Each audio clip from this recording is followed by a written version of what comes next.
أعوذ بالله من الشيطان الرجيم. بسم الله الرحمن الرحيم. إن الله يأمركم أن تؤدوا الأمانات إلى أهلها وإذا حكمتم بين الناس أن تحكموا بالعدل. إن الله نعم يعظكم به. إن الله كان سميعا بصيرا.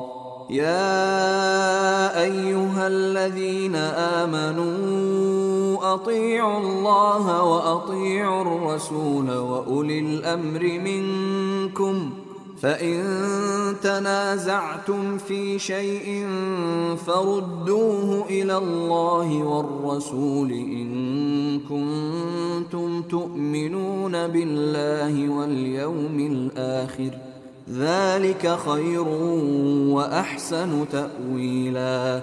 ألم تر إلى الذين يزعمون أنهم آمنوا بما أنزل إليك وما أنزل من قبلك يريدون أن يتحاكموا إلى الطاغوت وقد أمروا أن يكفروا به ويريد الشيطان أن يضلهم ضلالا بعيدا. وإذا قيل لهم تعالوا إلى ما أنزل الله وإلى الرسول رأيت المنافقين يصدون عنك صدودا. فكيف إذا أصابتهم مصيبة بما قدمت أيديهم ثم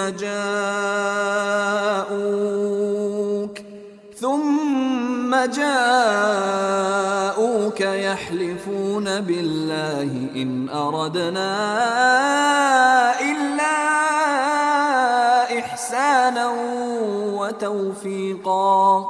أولئك الذين يعلم الله ما في قلوبهم فأعرض عنهم وقل لهم في أنفسهم قولا بليغا. وما أرسلنا من رسول إلا ليطاع بإذن الله ولو أنهم إذ ظلموا أنفسهم جاءوك فاستغفروا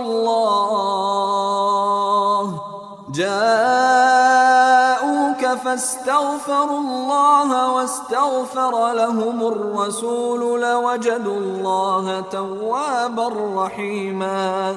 فلا وربك لا يؤمنون حتى يحكموك فيما شجر بينهم ثم لا يجدوا في أنفسهم حرجا مما قضيت ويسلموا تسليما.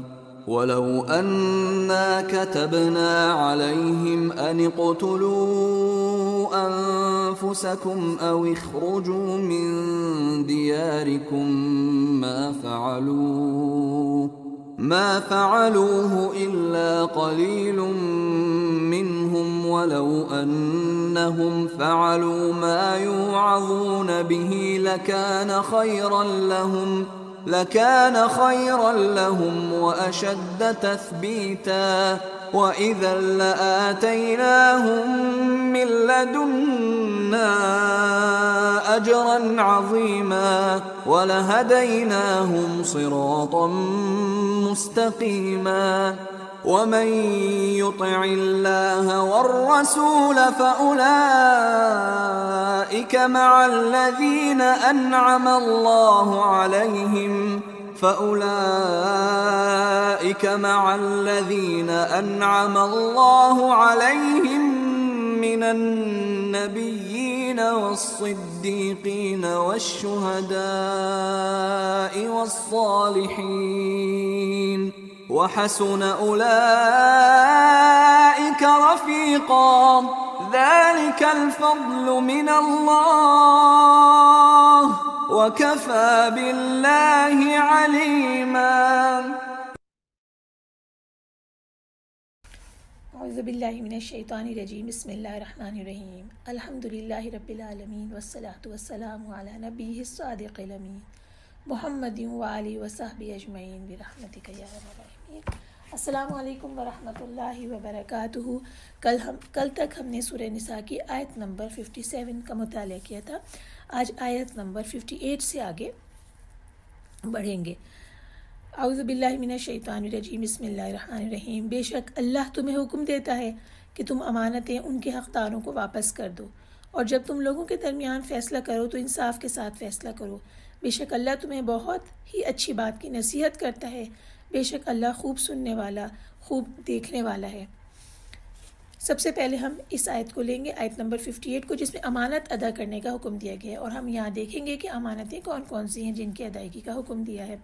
تفسیر ابن کثیر میں انہیں 2 حصوں میں تقسیم کیا گیا ہے، اور یہ کہا کہ یہ حکم عام ہے اور ان تمام امانتوں کے لیے ہے جنہیں ادا کرنا انسان کے اوپر واجب ہے.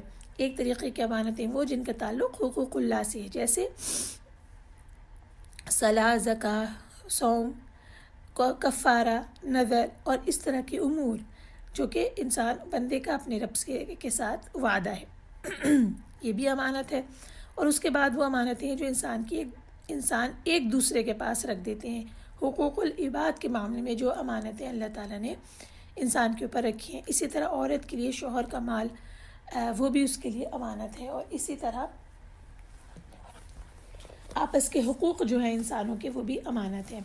پھر اس کے بعد تفہیم القرآن میں جب ہم دیکھتے ہیں کہ امانتوں کی جو انسان اور انسان کے درمیان ہیں، ایک اور کیٹیگری آتی ہے، اسے ہم یہاں سے پڑھتے ہیں. اس میں لکھا ہے کہ اللہ تعالیٰ نے مومنین سے کہا ہے کہ وہ بنی اسرائیل کی طرح نہ ہو جائے. بنی اسرائیل کی غلطیوں میں سے غلطی یہ تھی کہ انہوں نے اپنی امانتیں یعنی ذمہ داری کے مناصب، مذہبی پیشوائی اور پوزیشنز آف ٹرسٹ ایسے لوگوں کو دینے شروع کر دیے تھے جو نااہل تھے، بد اخلاق تھے، بد دیانت تھے، بدکار تھے. اور جب ایسا ہوا تو نتیجے میں برے لوگوں کی قیادت میں ساری قوم خراب ہوتی چلی گئی. تو یہ امانتوں کی ہم نے 3 مختلف اینگل سے سمجھا کہ امانتیں کیا ہیں، اور انہیں ان لوگوں کے سپورٹ کرنا چاہیے جو کہ اس کو اٹھانے کی اہلیت رکھتے ہوں. اس کے بعد آیت نمبر 59 آتی ہے. اے لوگو جو ایمان لائے ہو، تم اطاعت کرو اللہ کی اور اطاعت کرو رسول کی اور ان لوگوں کی جو تم میں سے صاحب امر ہوں. پھر اگر تم باہم کسی چیز میں اختلاف کرو تو اسے اللہ اور اس کے رسول کی طرف لوٹا دو. اگر تم واقعی اللہ اور آخرت کے دن پہ ایمان رکھتے ہو، یہ بہتر ہے اور انجام کے لحاظ سے بہت اچھا ہے.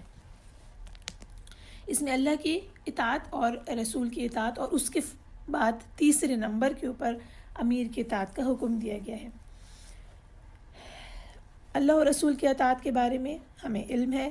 ہم تیسری کیٹیگری یعنی اولو الامر کے بارے میں پڑھتے ہیں کہ اللہ اور اس کے رسول کی فرمانبرداری کرنا، اور تم میں سے جو صاحب حکومت ہیں ان کی بھی فرمانبرداری کرنا. حضرت عبادہ ابن صامت سے روایت ہے کہ ہم نے رسول اللہ صلی اللہ علیہ وسلم سے بیعت کی تھی کہ ہم خوشی اور ناخوشی میں، تنگی اور آسانی میں اپنے پر ترجیح دیے جانے کی صورت میں بھی سماع و طاعت کریں گے، اور کسی حق والے سے حکومت کے لینے کے بارے میں جھگڑا نہیں کریں گے. رسول اللہ صلی اللہ علیہ وسلم نے فرمایا تھا، سوائے اس کے کہ تم کھلم کھلا کفر دیکھو جس کے بارے میں اللہ تعالیٰ کی طرف سے تمہارے پاس کوئی دلیل موجود ہو. اس سے مراد کیا ہے؟ اس حدیث میں یہ بتایا گیا ہے کہ اولو الامر کی اطاعت اس وقت تک کرنی ہے جب تک کہ تم ان کے اندر کھلا کھلا کفر نہ دیکھو. اگر تم انہیں کھلا کھلا کفر کرتے ہوئے دیکھو تو پھر ان کی اطاعت نہیں ہے. اچھا، دوسری حدیث ہے جس میں یہ بات اور اچھے طریقے سے ایکسپلین ہو جاتی ہے کہ سنو اور اطاعت بجا لاؤ، چاہے تمہارا امیر اس طرح کا کوئی حبشی غلام ہی کیوں نہ ہو جس کا سر منقے جیسا ہو. پھر ایک اور حدیث ہے جس میں فرمایا گیا، جس نے میری اطاعت کی تو اس نے یقیناً اس نے اللہ کی اطاعت کی جس نے میری نافرمانی کی، تو یقیناً اس نے اللہ کی نافرمانی کی. جس نے میرے امیر کی اطاعت کی تو گویا اس نے میری اطاعت کی، اور جس نے میرے امیر کی نافرمانی کی تو گویا اس نے میری نافرمانی کی. اور اس کے بعد یہ حدیث آتی ہے کہ امیر کی نافرمانی امیر کی فرما برداری کب تک کرنی ہے، اطاعت کب تک کرنی ہے. اس کی حدیث ہے کہ ان کی اطاعت اللہ تعالیٰ کی اطاعت کے انڈر میں ہو، اس کی نافرمانی کی ہدایت وہ نہ دیں. اگر وہ اللہ کی نافرمانی کی ہدایت دیں تو پھر مخلوق میں سے کسی کی بھی اطاعت کرنا جائز نہیں ہے، کیونکہ یہ حدیث ہم نے پڑھی ہے کہ انما الطاعۃ فی المعروف، بلا شبہ اطاعت صرف معروف کے اندر ہے. تو ان تین اطاعتوں کے بعد ایک چوتھی بات جو اس آیت کے اندر آئی وہ ایک مستقل اور قطعی اصول ہے، اور وہ یہ اصول یہ ہے کہ اسلامک گورنمنٹ کے اندر جو حکم چلے گا وہ اللہ کا اور اس کے رسول کا ہوگا، اور یہی فائنل اتھارٹی ہوگا. اور مسلمانوں میں آپس میں بھی ایک دوسرے کے ساتھ جھگڑوں میں یہ جو فیصلہ ہوگا وہ اللہ اور اس کے رسول کی دی ہوئی شریعت کے مطابق ہی ہوگا. یہ وہ خاص خصوصیت ہے جو کہ دوسرے سسٹم سے ڈیفرنٹ ہے مسلمانوں میں، کہ ان کے جو لاز بنیں گے، جو قوانین بنیں گے، ان کی آپس کے خاندانی جھگڑے ہوں یا کسی بھی قسم کے ہوں، ان میں جو لاز بنیں گے وہ اسلامک رولنگز کے مطابق بنیں گے. اس کے بعد ہم آگے چلتے ہیں 59 سے 60 پہ آ جاتے ہیں. اے نبی، کیا آپ نے ان لوگوں کو نہیں دیکھا جو دعویٰ کرتے ہیں کہ بے شک وہ اس پر ایمان لائے ہیں جو آپ کی طرف نازل کیا گیا اور اس پر بھی جو آپ سے پہلے نازل کیا گیا تھا. وہ چاہتے ہیں کہ اپنے معاملات کا فیصلہ شیطانی چیلوں یعنی طاغوت سے کرائیں، حالانکہ انہیں حکم دیا گیا ہے کہ ایسے طاغوتوں کا انکار کریں، اور شیطان چاہتا ہے کہ انہیں گمراہ کر کے دور پھینک دے. اور جب ان سے کہا جاتا ہے کہ آؤ اس کی طرف جو اللہ نے نازل کیا اور آؤ رسول کی طرف، تو آپ منافقوں کو دیکھتے ہیں کہ وہ آپ کی طرف آنے سے کتراتے ہیں. پھر ان کا کیا حال ہوتا ہے جب ان کے ہاتھوں کی لائی ہوئی مصیبت ان پر آ پڑتی ہے. پھر وہ قسمیں کھاتے ہوئے آپ کے پاس آ کر کہتے ہیں کہ اللہ کی قسم، ہم نے تو بھلائی اور صلح اور صفائی کا ارادہ کیا تھا. یہ وہ لوگ ہیں کہ اللہ جانتا ہے ان کے دلوں میں کیا ہے، لہٰذا نبی آپ ان کی باتوں پہ دھیان نہ دیں اور انہیں نصیحت کرتے رہیں اور ان سے دلوں پر اثر کرنے والی بات کہیں. اور ہم نے کوئی رسول نہیں بھیجا مگر اس لیے کہ اللہ کے حکم سے اس کی اطاعت کی جائے. اور اگر بے شک وہ لوگ جب انہوں نے اپنی جانوں پہ ظلم کیا تھا آپ کے پاس آتے، پھر وہ اللہ سے بخشش مانگتے اور رسول بھی ان کے لیے بخشش طلب کرتا، تو وہ یقیناً اللہ کو بہت توبہ قبول کرنے والا، نہایت رحم کرنے والا پاتے. چنانچہ اے نبی، آپ کے رب کی قسم وہ مومن نہیں ہو سکتے جب تک کہ اپنے باہمی اختلاف میں آپ کو فیصلہ کرنے والا نہ مان لے، پھر آپ کے کیے ہوئے فیصلے پر ان کے دلوں میں کوئی تنگی نہ آنے پائے اور وہ اسے دل و جان سے تسلیم کر لیں. اس آیت کے بارے میں تفہیم القرآن میں حاشیہ لکھا ہوا ہے اور بہت ہی اہم بات لکھی ہوئی ہے کہ اللہ تعالیٰ کی طرف سے رسول اس لیے نہیں آتا کہ بس اس کی رسالت پر ایمان لے آؤ اور پھر اطاعت جس کی دل چاہے کرو، یعنی فالو جسے دل چاہے کرو. نہیں، بلکہ رسول کے آنے کا مقصد ہی یہ ہے کہ زندگی کا جو قانون وہ لے کر آیا ہے تمام دوسرے قوانین کو چھوڑ کر اسی کو فالو کیا جائے، اور اللہ کی طرف سے جو احکام بھی وہ دیتا ہے تمام دوسرے احکام کو چھوڑ کر انہی کے اوپر عمل کیا جائے. اگر کسی نے یہ نہ کیا تو پھر اس کا محض رسول کو رسول مان لینا یہ کوئی معنی نہیں رکھتا.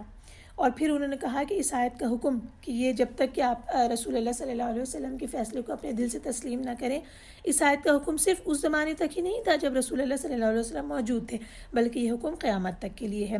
اس لیے جو کچھ اللہ کی طرف سے نبی کریم صلی اللہ علیہ وسلم لائے ہیں اور جس طریقے پر آپ نے عمل کیا وہ ہمیشہ ہمیشہ کے لیے مسلمانوں کے لیے ایک اتھارٹی بن گیا، اور اس کو اتھارٹی اور سند ماننے کے اوپر ہی ایمان کا دار و مدار ہے. کیونکہ رسول اللہ صلی اللہ علیہ وسلم نے فرمایا کہ تم میں سے کوئی شخص مومن نہیں ہو سکتا جب تک کہ اس کی خواہش نفس اس طریقے کے تابع نہ ہو جائے جسے میں لے کر آیا ہوں. اس کے آسان الفاظ میں آپ کو مطلب بتا دیتی ہوں کہ جو کچھ اس کے دل میں ہے وہ بھی اسی کے مطابق ہو جو کہ میں سنت کو لے کر آیا ہوں، یعنی اپنے دل میں کوئی کراہیت محسوس نہ کرے سنت پر عمل کے بارے میں. اللہ تعالی ہم سب کو سنت پہ عمل کی اور دل سے عمل کی توفیق عطا فرمائے، آمین. آیت نمبر 66 سے آگے بڑھتے ہیں.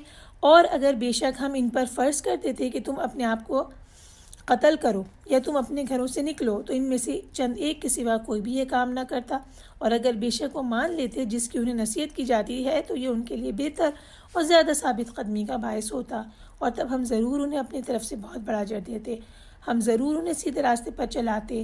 اور جو کوئی اللہ اور رسول کی اطاعت کرے تو وہ ایسے لوگوں کے ساتھ ہوں گے جن پر اللہ نے انعام کیے، یعنی انبیاء، صدیقین، شہداء اور صالحین، اور یہ لوگ اچھے رفیق ہوں گے۔ یہ اللہ کی طرف سے فضل ہے اور اللہ کافی ہے جاننے والا۔ اچھا، اب ذہن میں رکھیے گا کہ ان آیات میں مومنین اور منافقین کا کمپیریزن بھی ایک طرح سے چل رہا ہے کہ ایمان کے اس وقت تک نہیں ہو سکتا جب تک کہ باہمی اختلاف میں آپ کو فیصلہ کرنے والا نہ سمجھ لے۔ پھر آگے یہ بتایا گیا کہ اگر یہ حکم دیا گیا ہوتا کہ اپنے آپ کو ہلاک کرو یا اپنے گھروں سے نکل جاؤ، یعنی اتنی قربانی اگر ان سے مانگی ہوئی گئی ہوتی تو ان میں سے کم ہی آدمی اس پر عمل کرتے۔ یہ بھی منافقین کا حال ہے۔ اور یہ کہا گیا کہ اگر یہ اس نصیحت پر عمل کرتے تو ان کے لیے زیادہ بہتر ہوتا ہے۔ تفہیم القرآن میں اس کے تشریح میں یہ بات لکھی گئی ہے کہ یہ وہ شخص ہے جو کہ منافق ہے، تذبذب اور تردد کی حالت میں ہوتا ہے، مطلب وہ ہیزیٹنٹ رہتا ہے، کبھی اس راستے کے اوپر اور چلے اور کبھی اس راستے کے اوپر چلے، اور اطمینان کسی راستے کے صحیح ہونے پر اسے حاصل نہیں ہوتا ہے۔ اگرچہ کہ اگر وہ اس شک کو چھوڑ دیتا اور ایمان و یقین کے ساتھ رسول کی اطاعت کا فیصلہ کر لیتا تو پھر اللہ کے فضل سے اس کے سامنے بالکل سیدھا راستہ اور روشن واضح ہو جاتا، اور وہ اپنی ساری قوتیں اور محنتیں اس راستے کے اوپر لگا دیتا، پھر اس کا ہر قدم حقیقی منزل کی طرف جاتا، اور اسی کا مطلب ہے کہ اللہ نے جو بتایا کہ ثابت قدمی کا موجب بنتا یہ خیر بہتر ہوتا، اور اشد تثبیتاً یعنی قدم اس کے جم جاتے۔ اور اس کے بعد جب وہ یہ کرتا اور قدم جما کے اس راہ پہ چلتا تو اللہ تعالیٰ کی طرف سے کیا آتا کہ اجراً عظیمہ، اپنی طرف سے اسے بڑا اجر دیتے، اس کو سیدھا راستہ دکھاتے۔ اللہ ہدیناہم صراطا مستقیما، بڑا اجر بھی دیتے اور سیدھا راستہ بھی دکھا دیتے۔ اور پھر اس کے بعد اہل ایمان کی کوالٹی بیان ہو رہی ہے کہ یہ اہل ایمان جو ہیں جو اللہ اور اس کے رسول کی اطاعت کرتے ہیں، تو پھر ان کے لیے خوشخبری آ رہی ہے کہ وہ کس کے ساتھ ہوں گے۔ ہم اس کے بارے میں پڑھتے ہیں کہ انبیاء اور صدیقین اور شہداء اور صالحین، ان کے ساتھ ان کا انجام ہوگا۔ اس کے بارے میں کچھ احادیث ہیں وہ ہم پڑھتے ہیں، جس میں کہ حضرت عائشہ رضی اللہ تعالیٰ عنہ کا بیان ہے کہ ایک شخص نبی کریم صلی اللہ علیہ وسلم کی خدمت میں حاضر اور اس نے عرض کیا کہ اللہ کے رسول، آپ تو مجھے اپنی جان سے بھی زیادہ عزیز ہیں، اپنے اہل سے بھی، اپنی اولاد سے بھی۔ میں اپنے گھر میں جاتا ہوں اور آپ کو یاد کرتا ہوں تو صبر نہیں کر سکتا، حتیٰ کہ آپ کے پاس آ جاتا ہوں، آپ کو دیکھ لیتا ہوں، لیکن جب میں اپنی اور آپ کی اور اپنی موت کو یاد کرتا ہوں تو مجھے معلوم ہے کہ آپ تو جنت میں تشریف لے جائیں گے اور وہاں انبیاء کرام کی رفاقت میں ہوں گے۔ میں جنت میں داخل ہو بھی گیا تو مجھے اندیشہ ہے کہ شاید آپ کا دیدار مجھے نہ مل سکے۔ نبی کریم صلی اللہ علیہ وسلم نے یہ سن کر خاموشی اختیار فرمائی، اسے کوئی جواب نہ دیا۔ پھر اس کے بعد جبرائیل آپ پر یہ آیت لے کر نازل ہوئے جو ابھی یہاں پر پڑھی ہے کہ اللہ اور اس کی اطاعت کرنے والے انبیاء اور شہداء اور صدیقین اور صالحین کے ساتھ ہوں گے۔ ایک اور حدیث اس میں ہے کہ نبی پاک صلی اللہ علیہ وسلم کے پاس ایک شخص تھا جو ان کے پاس رات بسر کرتا تھا، ان کے لیے وضو کا پانی اور دیگر ضرورت کا اہتمام کرتا تھا۔ تو رسول پاک صلی اللہ علیہ وسلم نے ایک دفعہ اس سے فرمایا کہ کچھ مانگو۔ اس شخص نے کہا کہ اللہ کے رسول، میری یہ درخواست ہے کہ مجھے جنت میں آپ کی رفاقت مل جائے، یعنی آپ کی قربت مل جائے۔ رسول اللہ صلی اللہ علیہ وسلم نے فرمایا کوئی اور سوال؟ تو اس نے عرض کیا کہ وہ بھی یہی ہے۔ تب آپ صلی اللہ علیہ وسلم نے فرمایا پھر زیادہ سجدوں کے ساتھ اپنے بارے میں میری مدد کرو۔ اس کے معنی یہ ہیں کہ زیادہ سجدے کیا کرو تاکہ یہ ممکن ہو سکے کہ تم وہاں پر میری رفاقت پالو۔ پھر ایک دفعہ یہ ہوا کہ رسول اللہ صلی اللہ علیہ وسلم سے ایک شخص نے پوچھا، اس شخص کے بارے میں پوچھا کہ جو کچھ لوگوں سے محبت کرتا ہے لیکن ان جیسے اعمال کر کے ان سے ملا نہیں ہوتا۔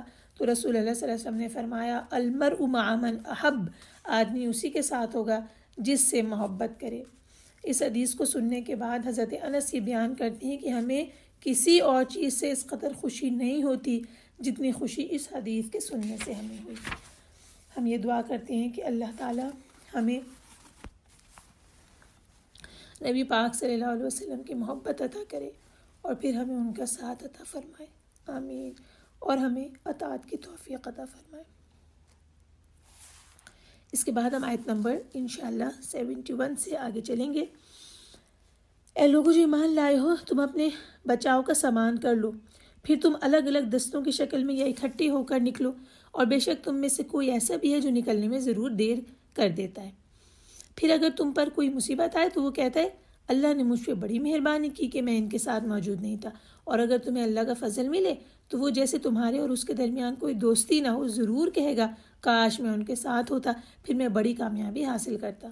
پھر جو لوگ آخرت کے بدلے دنیا کی زندگی بیچ چکے ہیں انہیں چاہیے کہ وہ اللہ کے راستے میں لڑیں، اور جو شخص اللہ کے راستے میں لڑے پھر وہ قتل کر دیا جائے یا غالب آ جائے تو ہم جلد اسے بہت بڑا اجر دیں گے۔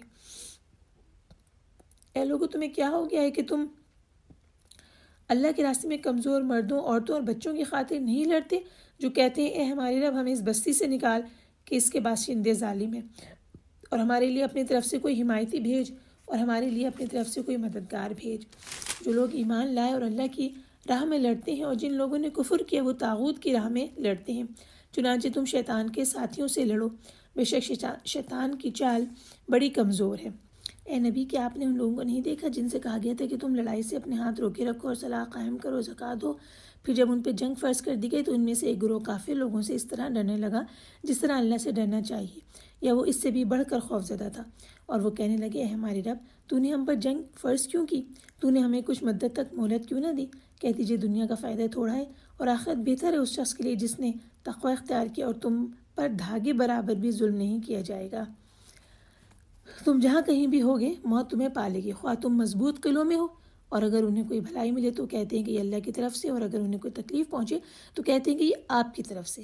کہہ دیجئے یہ سب کچھ اللہ کی طرف سے ہے، چنانچہ کیا حال ہے ان لوگوں کا جو بات سمجھنے کے قریب نہیں پھٹکتے۔ 6 آیات میں جو احکامات آئے ہیں انہیں مختصراً ہم لیتے ہیں۔ پہلی بات کہ دشمن کے مقابلے میں تیاری کا حکم دیا گیا۔ اللہ تعالیٰ نے اپنے مومن بندوں کو حکم دیا کہ اپنے دشمن کے مقابلے میں ہمیشہ اپنی تیاری کو رکھیں، جو بھی اسلحہ جس زمانے کا بھی اسلحہ ہو اس کو تیار کیا جائے، اور ہر طرح کا ساز و سامان بھی جہاد کے لیے تیار کر لیا جائے۔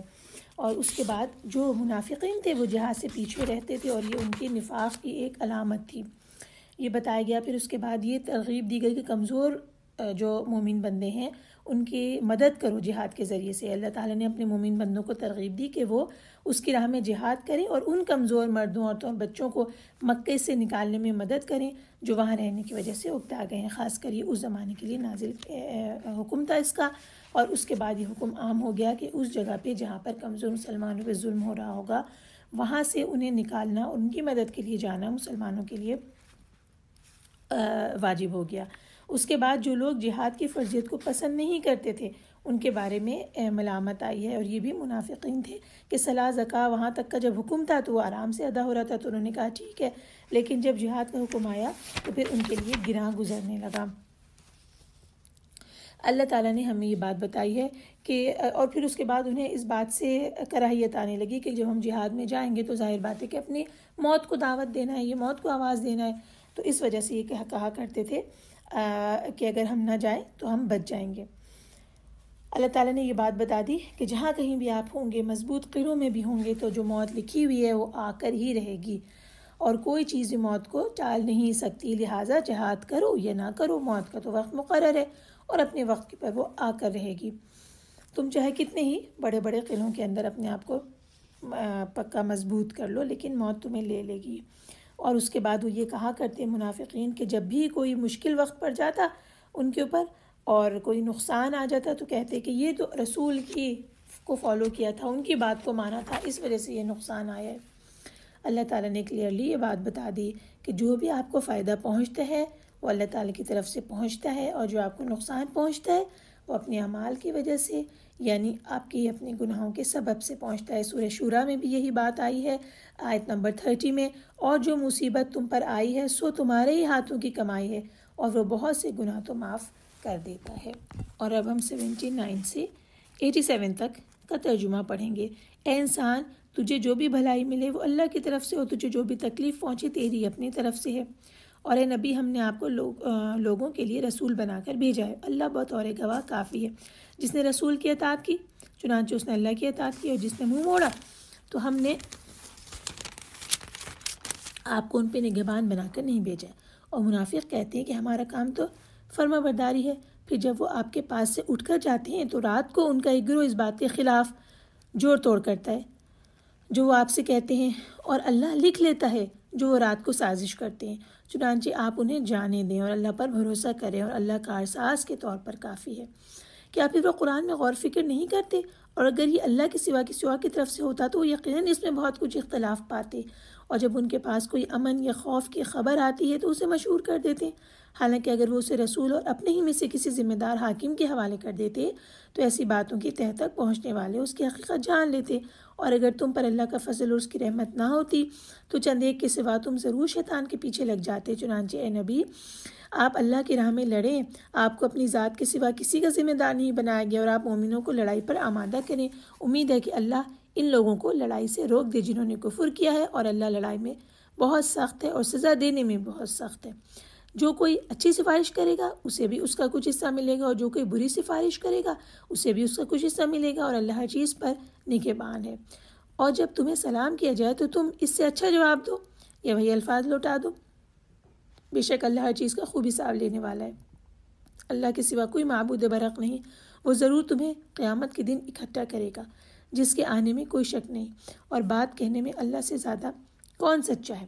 اچھا، اب ان احکامات کو دیکھتے ہیں جو ان آیات میں آئے ہیں۔ سب سے پہلے منافقوں کی اس بے وقوفی کا ذکر ہے کہ وہ رسول اللہ صلی اللہ علیہ وسلم کے منہ پہ کہتے تھے کہ یقولون طاعت، کہ ہم تو اطاعت کرنے والے ہیں، اور اس کے بعد راتوں میں جا کر سازشیں کرتے تھے، آپس میں چھپ چھپ کر رسول کے خلاف باتیں کیا کرتے تھے اور مومنین کے خلاف سازشیں کرتے تھے۔ تو اللہ تعالیٰ نے جو منصوبے وہ بنا رہے تھے اس کے بارے میں بتا دیا کہ اللہ تعالیٰ ان سب سے آگاہ ہے اور ان کو ضرور اس کی سزا دے گا۔ اور سورہ نور میں بھی آیت 47 میں آیا ہے کہ اور بعض لوگ کہتے ہیں کہ ہم اللہ پر اور رسول پر ایمان لائے اور ان کا حکم مان لیا، پھر اس کے بعد ان میں سے ایک گروہ پھر جاتا ہے۔ تو ایسے جو لوگ ہیں ان کے بارے میں رسول اللہ صلی اللہ علیہ وسلم کو کیا ہدایت دی گئی؟ اللہ تعالیٰ نے تو بتا دی کہ وہ ان کو ضرور سزا دے گا، لیکن رسول اللہ صلی اللہ علیہ وسلم کو ہدایت کیا دی گئی؟ فَأَعْرِضْ عَنْهُمْ، یعنی ان سے آپ درگزر کر دیجئے، ان سے مواخذہ نہ کیجئے، لوگوں کے سامنے ان کے راز فاش نہ کیجئے۔ تو اس لیے رسول اللہ صلی اللہ علیہ وسلم منافقین کا نام نہیں کسی کو کبھی بتایا، لیکن اس کے ساتھ ساتھ یہ بھی رسول اللہ صلی اللہ علیہ وسلم کو بتا دی کہ ان کی سازشوں ڈرنے کی ضرورت نہیں ہے۔ وَتَوَكَّلْ عَلَى اللَّهِ وَكَفَى بِاللَّهِ وَكِيلًا، اور اللہ پہ بھروسہ کریں اور اللہ ہی وکیل کافی ہے، یعنی آپ کا حامی بھی ہے، مددگار بھی ہے، آپ بھروسے کے قابل بھی ہے، اور اسی کی مدد سے آپ انشاءاللہ کامیاب ہوں گے اور ان منافقین کی ساری سازشیں ناکام ہو جائیں گی۔ پھر اس کے بعد اہل ایمان مومنین کو یہ سمجھایا گیا کہ یہی منافقین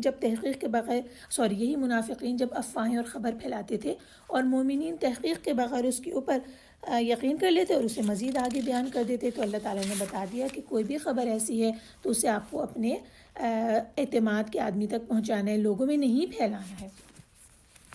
اسی طرح ہمیں ایک حدیث ملتی ہے کہ جس میں یہ فرمایا گیا کہ جو شخص کوئی ایسی بات بیان کرتا ہے جسے وہ جھوٹی سمجھتا ہے تو وہ خود بھی جھوٹوں میں سے ایک جھوٹا ہے۔ تو اب یہاں یہ دیکھ لیجئے کہ ہمیں کتنی کلیئرلی یہ بات پتہ چل گئی کہ آج کے زمانے میں میڈیا کے ذریعے سے یہاں سے وہاں سے سنی سنائی جو بات تو پوری دنیا کے اندر پھیل جاتی ہے، اس میں کتنا نقصان ہے۔ آیت 88 سے 91 تک جو میں تلاوت کروں گی اس میں غور کرتے رہیے گا کہ منافقین کی کتنی اقسام یہاں پر آئی ہیں اور ان کے بارے میں الگ الگ احکامات مسلمس کو کہ انہیں ان کے ساتھ کیا برتاؤ کرنا ہے۔ پھر تمہیں کیا ہوا ہے کہ منافقوں کے بارے میں دو گروہوں میں بٹ گئے ہو، حالانکہ اللہ نے ان کے اعمال کی وجہ سے انہیں الٹا کر دیا ہے۔ کیا تم چاہتے ہو کہ ان لوگوں کو ہدایت ہو جنہیں اللہ نے گمراہ کیا ہو، اور جسے اللہ گمراہ کرے پھر اس کے لیے آپ ہرگز کوئی راستہ نہیں پائیں گے؟ وہ چاہتے ہیں کہ تم بھی کفر کرو جس طرح کہ انہوں نے کفر کیا، پھر تم ان کے برابر ہو جاؤ، چنانچہ تم ان میں سے کسی کو دوست نہ بناؤ یہاں تک کہ وہ اللہ کی راہ میں ہجرت کریں۔ پھر اگر وہ دین سے منہ موڑیں تو انہیں جہاں پاؤ قتل کرو، اور ان میں سے کسی کو اپنا دوست و مددگار نہ بناؤ۔ اگر وہ لوگ اس حکم سے اگر وہ لوگ جو اس قوم سے تعلق رکھتے ہوں جن سے تمہارا معاہدہ ہو چکا ہے، یا وہ جو تمہارے پاس آئیں اس حالت میں کہ وہ لڑائی سے بیزار ہوں، نہ تم سے لڑنا چاہتے ہوں اور نہ اپنی قوم سے، اور اگر اللہ چاہتا تو انہیں تم پر مسلط کر دیتا، پھر وہ تم سے یقیناً لڑتے۔ لہٰذا اگر وہ تم سے کنارہ کشی اختیار کریں اور تمہارے ساتھ لڑنے سے باز رہیں اور تمہاری طرف صلح اور امن کا ہاتھ بڑھائیں، تو اللہ نے تمہارے لیے کوئی گنجائش نہیں رکھی کہ تم ان سے لڑائی کرو۔ تمہیں ایک اور قسم کے منافق بھی ملیں گے جو چاہتے ہیں کہ تم سے بھی امن میں رہیں اور اپنی قوم سے بھی، مگر جب کبھی وہ فتنے کا موقع پاتے ہیں تو اس میں کود پڑتے ہیں۔ چنانچہ ایسے لوگ اگر تم سے مقابلہ کرنے سے باز نہ آئیں اور تمہیں صلح اور امن کی پیشکش نہ کریں اور لڑائی سے اپنے ہاتھ نہ روکیں، تو تم انہیں جہاں پاؤ پکڑ کر قتل کرو۔ یہی وہ لوگ ہیں جن پر ہاتھ اٹھانے کے لیے ہم نے تمہیں کھلی اجازت دے دی ہے۔ ان آیات کی تشریح میں تفہیم القرآن میں کیٹیگوریکلی سمجھا دیا گیا ہے کہ یہ کن لوگوں کے بارے میں تھی اور اس طرح وہ کون سے گروہوں میں تقسیم ہو گئے تھے۔ لکھا ہے کہ یہاں ان منافق مسلمانوں کے مسئلے پر بحث کی گئی ہے جو مکہ میں اور عرب کے دوسرے حصوں میں اسلام تو قبول کر چکے تھے لیکن مدینے کی طرف ہجرت کرنے کے بجائے بدستور اپنی کافر قوم کے ساتھ رہ رہے تھے. پھر اس کے بعد جب لڑائی ہوتی تھی اس میں عملاً بھی حصہ لیتے تھے اور مسلمس ان کے اگینسٹ کھڑے ہو جاتے لڑنے کے لیے نکلتے تھے. تو اب یہ مسلمانوں کے لیے ایک پیچیدہ مسئلہ بن گیا تھا کہ وہ کیا ان کے ساتھ کریں. کچھ لوگ یہ کہتے تھے کہ بھئی یہ کلمہ گو ہمارے سامنے ہے تو ہم کیسے اس کے اوپر تلوار اٹھائیں، جبکہ دوسرے گروہ کا یہ تھا کہ وہ ان کے ساتھ لڑائی کے لیے آ رہے ہیں تو لہٰذا ان کے لیے تلوار اٹھائی جائے گی. یہاں اللہ تعالیٰ نے اسی اختلاف کا فیصلہ فرما دیا ہے. اور اب اگر دیکھیں تو اس طرح ان آیات کا اگر ہم جائزہ لیں تو اس میں ان کے 3 بڑے موٹے گروہ بن جاتے ہیں. پہلا گروہ ان کا ہے یا پہلی قسم ان کی ہے جنہوں نے ہجرت سے انکار کر دیا تھا باوجود کہ ان کے پاس استطاعت تھی کہ وہ ہجرت کر سکتے تھے، ان کے اوپر کوئی ظلم نہیں ہو رہا تھا، زبردستی نہیں رہ رہے تھے کافروں کے ساتھ بلکہ اپنی مرضی سے رہ رہے تھے، کلمہ تو پڑھ لیا تھا لیکن وہ ان کے ساتھ لڑائی میں کافروں کی طرف سے مسلمانوں سے لڑنے آتے تھے. ان کے بارے میں بتا دیا گیا فَلَا تَتَّخِذُوا مِنْهُمْ أَوْلِيَاءَ حَتَّى يُهَاجِرُوا فِي سَبِيلِ اللَّهِ. کلیئر حکم دے دیا کہ انہیں آپ اپنے دوست نہیں بنا سکتے جب کہ وہ ہجرت کر کے نہ آ جائیں. اور ان کے بارے میں یہ حکم آ گیا کہ آپ ان کے ساتھ لڑیں گے، انہیں قتل کریں گے. اور اس کے بعد دوسری گروہ وہ آ گیا کہ کسی ایسی قوم کے ساتھ رہے ہوں جن کے لیے قوم بینکم و بینہم میثاق، اس کافر قوم اور تمہارے درمیان مسلمس کے درمیان میں میثاق ہے، معاہدہ ہے. کس چیز کا معاہدہ؟ لڑائی کے نہ کرنے کا معاہدہ، صلح کا معاہدہ ہے. لہٰذا ایسی قوم کے اندر جو منافق مسلمان بس رہے ہیں تو معاہدے کی روح سے ان کے اوپر ہاتھ نہیں اٹھایا جا سکتا. اور انہی کے ساتھ ایک کیٹیگری یہ بھی ہے جو کہ اگرچہ ان کے قوم کے ساتھ معاہدہ نہیں ہے لیکن وہ انڈیویجول آ کر یہ بات بتا دیتے تھے کہ ہم تو بالکل بھی صلح کرنا چاہتے ہیں، لڑنا نہیں چاہتے، اور جب ان کی قوم لڑنے کے لیے آتی تھی تو ان کے ساتھ نہیں لڑنے آتے تھے. یہ بھی وہ لوگ ہیں جو کہ دشمن کی کیٹیگری میں شامل نہیں ہیں، ان سے بھی ہاتھ کو روکے رکھنا ہے. کیوں؟ کیونکہ یہ صلح چاہتے ہیں. اور تیسری قسم یہ ہے جو کہ بد نیت منافقین کی ہے. یہ کیا کرتے تھے کہ دوستی کا ہاتھ بڑھاتے تھے، معاہدے کرتے تھے، پھر اپنی کافر قوم کی طرف پلٹتے تھے، مسلمانوں کے خلاف سازشیں کرتے تھے، فتنے کا جیسے ہی کوئی موقع ملتا تھا اس میں کود پڑتے تھے. ان کے لیے حکم یہ ہے کہ جب وہ لڑائی کے لیے آئیں گے تو تمہیں ان کے اوپر ہاتھ اٹھانے کی پوری اجازت دے دی گئی ہے. اس کے بعد آیت نمبر 92 اور 93 جان بوجھ کر قتل کرنا اور غلطی سے قتل کرنا کسی مومن کا، اس کے بارے میں بہت اہم احکامات ہیں، انہیں غور سے سنیے گا. بسم اللہ الرحمن الرحیم. اور کسی مومن کے لیے جائز نہیں کہ وہ دوسرے مومن کو قتل کرے مگر غلطی سے اگر ہو جائے تو اور بات ہے. اور جو شخص کسی مومن کو غلطی سے قتل کر دے اس پر ایک مسلمان غلام آزاد کرنا ہے اور مقتول کے رشتہ داروں کو خوب بہا ادا کرنا لازم ہے. ہاں اگر وہ لوگ معاف کر دیں تو اور بات ہے. پھر اگر وہ مقتول ایسی قوم سے ہو جو تمہاری دشمن ہو جبکہ وہ خود مومن ہو تو ایک مسلمان غلام آزاد کرنا لازم ہے. اور اگر وہ ایسی قوم میں سے ہو کہ تمہارے اور ان کے درمیان معاہدہ ہو چکا ہو تو اس کے وارثوں کو خوں بہا دیا جائے گا اور ایک مسلمان غلام آزاد کرنا ہوگا. پھر جو شخص غلام آزاد کرنے کی طاقت نہ رکھتا ہو 2 ماہ لگاتار روزے رکھے. یہ کفارہ اللہ کی طرف سے توبہ قبول کرنے کا ذریعہ ہے اور اللہ خوب جاننے والا بہت حکمت والا ہے. اور جو شخص کسی مومن کو جان بوجھ کر قتل کرے اس کی سزا جہنم ہے، وہ اس میں ہمیشہ رہے گا اور اس پر اللہ کا غضب اور اس کی لعنت ہوگی اور اللہ نے اس کے لیے بہت بڑا عذاب تیار کر رکھا ہے. استغفر اللہ ربی من کل ذنب واتوب الیہ. اب یہاں ہم پہلے جان بوجھ کر قتل کرنے یعنی قتل عمد کے بارے میں حکم دیکھتے ہیں اور اس کے بعد ہم انجانے میں قتل کرنا یعنی قتل خطا کے بارے میں دیکھیں گے. اب کوئی مومن کسی مومن کو جان بوجھ کر قتل کرتا ہے اس کے بارے میں اللہ تعالیٰ نے یہاں بتا دیا، ابھی ہم نے پڑھا کہ اس کی سزا جہنم ہے. اللہ تعالیٰ فرماتے ہیں کسی مومن کے لیے جائز نہیں کہ اپنے مومن بھائی کو کسی طرح بھی قتل کرے. حضرت ابن مسعود سے مروی ہے کہ رسول اللہ صلی اللہ علیہ وسلم نے فرمایا کسی ایسے مسلمان آدمی کا جو یہ گواہی دیتا ہو کہ اللہ کے سوا کوئی معبود نہیں اور میں اللہ کا رسول ہوں، 3 میں سے کسی ایک صورت کے سوا خون حلال نہیں ہے. پہلی صورت جان کے بدلے جان، دوسری صورت شادی شدہ بدکار، اور تیسری صورت اپنے دین اسلام سے ارتداد کر کے مسلمانوں کی جماعت سے علیحدگی اختیار کرنے والا. یہ 3 لوگ جن کے بارے میں آیا کہ وہ قتل کیے جائیں گے، لیکن آگے یہ ایکسپلین کر دیا کون انہیں قتل کرے گا. لکھا ہے پھر جب ان 3 میں سے کوئی ایک صورت ہو جائے تو لوگوں میں سے عام لوگوں میں سے کسی کو قتل کرنے کی اجازت نہیں دی گئی ہے، بلکہ یہ اجازت کس کے لیے ہے، یہ حکم کس کے لیے ہے، یہ امام کے لیے ہے یا اس کے نائب کا اختیار ہے. جب یہ ہم نے کہا تھا نا اطاعت امر، ابھی ہم نے پڑھا کہ جو امیر ہے اسے اس بات کا اختیار ہے یا جو اس کا نائب ہوگا یعنی کہ گورنمنٹ کا اختیار ہے یہ.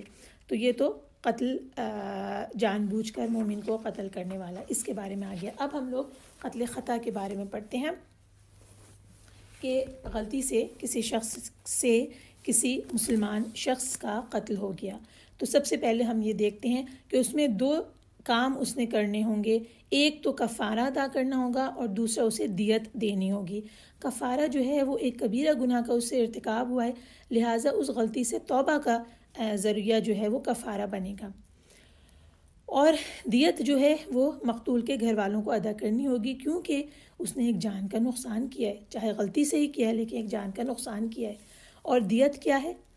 دیت جو ہے وہ علماء نے بتایا کہ 100 اونٹ یا 200 گائیں یا 2000 بکریاں، یہ رسول اللہ صلی اللہ علیہ وسلم نے مقرر فرمائی تھی، اور جو شخص نقد میں دینا چاہے گا، کرنسی میں دینا چاہے گا، تو ان چیزوں کی بازاری قیمت جو ہے وہ بنے گی، اور ہر دور کے حساب سے مفتیان کرام اس سے بتائیں گے کہ یہ قیمت بنتی ہے تو وہ ادا کرے گا۔ پھر مقتول کی یعنی جسے کہ قتل کیا گیا ہے اس کی 3 کیٹیگریز میں سے وہ کسی ایک کیٹیگری کا فرد ہو سکتا ہے۔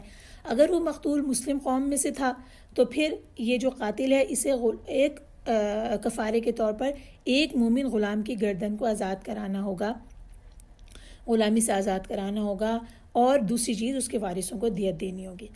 اچھا، پھر دوسری کیٹیگری مقتول کی یہ ہے کہ مقتول اگر دشمن کی قوم سے تھا تو پھر اس صورت میں صرف ایک مومن غلام کو آزاد کرنا ہوگا، اس صورت میں دیت نہیں ہے۔ پھر تیسری کیٹیگری کہ اگر وہ شخص جو تھا جسے قتل کیا گیا وہ کسی معاہدے والے قوم سے تھا، یعنی کہ ذمی تھا، کسی کافر قوم کے ساتھ رہ رہا تھا جس سے کہ مسلمانوں کا معاہدہ ہو چکا ہے، ایسی صورت میں ایک غلام کو بھی آزاد کرنا ہوگا اور وارثوں کو دیت بھی ادا کرنی ہوگی، لیکن یہ دیت فرق ہوگی، اس کی جو مقدار ہے وہ فرق ہے بنسبت پہلی کیٹیگری کے۔ تو یہ تو فقہی حکم اس کے بارے میں آ گیا، اور اللہ تعالیٰ نے اس کے بعد توبۃ من اللہ کہ اللہ تعالیٰ سے وہ دل سے توبہ کرے تو پھر اللہ تعالیٰ اس کی توبہ کو قبول کریں گے۔ اور اگر جو شخص غلام آزاد کرنے کی استطاعت نہیں رکھتا تو پھر وہ 2 ماہ کے مسلسل روزے رکھے گا، یہ ہے۔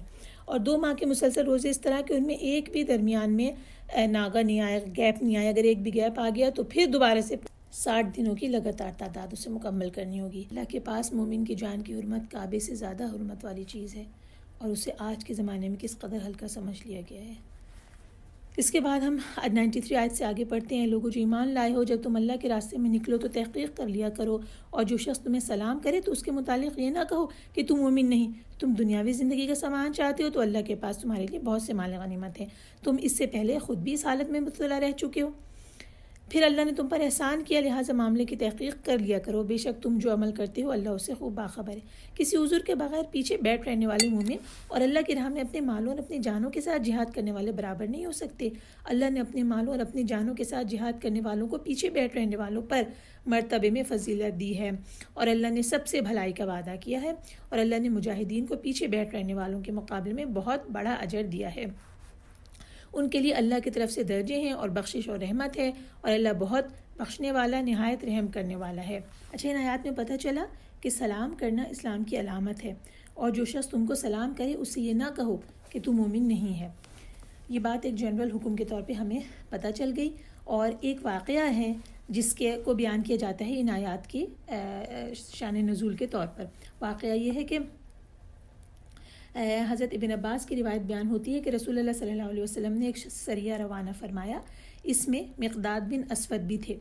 جب وہ لوگوں کے پاس پہنچے تو دیکھا کہ وہ الگ الگ ہو چکے ہیں، مگر ایک شخص جس کے پاس بہت سا سامان ہے وہ ابھی تک وہیں ہے، یعنی لوگ ڈسپرس ہو گئے تھے، ان پہ وہ حملہ نہیں کر پائے تھے، لیکن ایک شخص تھا جو کہ بیٹھا رہا تھا، تو وہ اس کے پاس پہنچے اور اس نے انہیں دیکھ کر کہا اشہد ان لا الہ الا اللہ۔ اس کے باوجود مقداد نے اس پر حملہ کر دیا، اسے قتل کر دیا۔ تو ان کے ساتھیوں میں سے ایک شخص نے کہا کہ آپ نے ایسے آدمی کو قتل کر دیا جو لا الہ الا اللہ کی گواہی دے رہا تھا، اللہ کی قسم میں اس بات کا ذکر رسول اللہ صلی اللہ علیہ وسلم سے ضرور کروں گا۔ جب یہ لوگ رسول اللہ صلی اللہ علیہ وسلم کی خدمت میں حاضر ہوئے تو انہوں نے عرض کی کہ اللہ کے رسول، ایک آدمی نے گواہی دی تھی کہ اللہ کے سوا کوئی معبود نہیں مگر مقداد نے اسے قتل کر دیا۔ پھر رسول اللہ صلی اللہ علیہ وسلم نے فرمایا مقداد کو میرے پاس بلاؤ۔ مقداد آئے تو آپ نے فرمایا مقداد، تم نے ایک ایسے آدمی کو قتل کر دیا جو لا الہ الا اللہ کہتا تھا، تمہارا کیا حال ہوگا جب وہ کل لا الہ الا اللہ کے ساتھ آئے گا؟ تو اس موقع پر اللہ تعالیٰ نے اس آیت کریمہ کو نازل فرمایا، یا ایھا الذین آمنوا سے لے کے فتبینوا تک۔ نازل فرمایا۔ اس کے بعد رسول اللہ صلی اللہ علیہ وسلم نے مقداد سے فرمایا یہ مومن شخص اپنی کافر قوم میں رہتے ہوئے اپنے ایمان کو چھپا کے رکھے ہوئے تھا، مگر جب اس نے اپنے ایمان کا اظہار کیا تو نے اسے قتل کر دیا، حالانکہ تو بھی اس سے پہلے مکے میں اپنے ایمان کو چھپائے ہوئے تھا۔ اور پھر آگے اللہ تعالیٰ نے بتا دیا فَعِندَ اللَّهِ مَغَانِمُ كَثِيرَةٌ، اللہ کے نزدیک تو بہت ساری غنیمتیں ہیں، یعنی جو اللہ کے پاس بھلائیاں ہیں، تم دنیا کے مال غنیمت کی طلب چاہتے ہو، لیکن اللہ کے پاس جو بھلائیاں ہیں اور دنیا کی زندگی کے اس فائدے سے بہت زیادہ بہتر ہیں، جس کی وجہ سے ایک شخص کو سلام کرنے کے یا شہادہ پڑھنے کے باوجود قتل کیا گیا تھا۔ سبحان اللہ۔ اس کے بعد کی آیات میں جہاد کرنے والوں اور گھر میں بیٹھے رہنے والوں کے بارے میں بتا گیا کہ دونوں برابر نہیں ہیں۔ اللہ تعالیٰ نے غیر اولی الضرر، کوئی عذر نہ رکھنے والے لوگوں کے لیے الفاظ بتائے ہیں، اور جن کے پاس کوئی عذر ہو ان کو اللہ تعالیٰ نے معذور قرار دیا اور ان کے لیے اجازت عطا فرمائی کہ وہ گھر میں بیٹھے رہ سکتے ہیں۔ امام بخاری کی روایت سے پتہ چلتا ہے کہ اس آیت کے نزول کے وقت کیا صورتحال ہوئی تھی۔ پہلے اللہ تعالیٰ نے آیت نازل کی لا یستوی القاعدون من المؤمنین والمجاہدون فی سبیل اللہ، کہ مسلمانوں میں سے بیٹھ رہنے والے اللہ کے راستے میں لڑنے والوں کے برابر نہیں ہو سکتے۔ اس آیت کے نازل ہونے کے بعد ابن مکتوم آئے اور عرض کرنے لگے اے اللہ کے رسول، اگر مجھے جہاد کرنے کی استطاعت ہوتی تو میں ضرور جہاد کرتا۔ یہ صحابی نابینا تھے۔ چنانچہ اسی وقت اللہ تعالیٰ نے رسول اللہ صلی اللہ علیہ وسلم پر وحی کا نزول فرمایا، اور حضرت زید بن ثابت یہ بات کہتے ہیں، جو کہ کاتب قرآن ہے، وہ یہ بات کہتے ہیں کہ اس وقت رسول اللہ صلی اللہ علیہ وسلم کی ران مبارک میری ران پر تھی۔ مجھے اس قدر بوجھ محسوس ہوا کہ میں ڈرنے لگا کہ میری ران ٹوٹ ہی نہ جائے۔ جب رسول اللہ صلی اللہ علیہ وسلم پر وحی کی کیفیت ختم ہوئی تو پتہ چلا کہ یہ الفاظ اللہ تعالیٰ نے اس آیت میں نازل کر دیے غیر اولی الضرر، یعنی اجازت دے دی ان لوگوں کو جن کے پاس کوئی عذر ہو۔ 97 سے 100 تک جن لوگوں کی اس حالت میں فرشتے جان قبض کرتے ہیں کہ وہ جان بوجھ کر کافروں میں رہ کر اپنی جانوں پہ ظلم کرتے رہے ہوں، تو فرشتے پوچھتے ہیں کہ تم کس حال میں تھے؟ وہ کہتے ہیں ہم زمین میں کمزور تھے۔ تب فرشتے کہتے ہیں کہ اللہ کی زمین وسیع نہ تھی کہ تم اس میں ہجرت کر جاتے۔ چنانچہ یہی لوگ ہیں جن کا ٹھکانہ جہنم ہے، اور وہ بہت برا ٹھکانہ ہے۔ مگر وہ مرد، عورتیں اور بچے جو واقعی بے بس ہوں اور وہ اس جگہ سے نکلنے کا کوئی وسیلہ اور راستہ نہیں پاتے، ان لوگوں کے بارے میں امید ہے کہ اللہ انہیں معاف کر دے گا، اور اللہ بہت معاف کرنے والا، نہایت بخشنے والا ہے۔ اور جو شخص اللہ کی راہ میں ہجرت کرے اور وہ زمین میں پناہ لینے کے لیے بہت جگہ اور گنجائش پائے گا، اور جو شخص اللہ اور اس کے رسول کی طرف ہجرت کرنے کی خاطر اپنے گھر سے نکلے پھر اسے راستے میں موت آ جائے تو اس کا اجر اللہ کے ذمہ واجب ہو گیا، اور اللہ انتہائی معاف کرنے والا اور رحم کرنے والا ہے۔ اچھا، یہ آیات کچھ ایسے منافقین کے بارے میں نازل ہوئی تھی جو مکہ ہی میں تھے۔ انہوں نے رسول اللہ صلی اللہ علیہ وسلم کے ساتھ ہجرت نہیں کی تھی۔ پھر جب جنگ بدر ہوئی تو وہ مشرکوں کے ساتھ نکلے اور ان میں سے کچھ لوگ مارے بھی گئے۔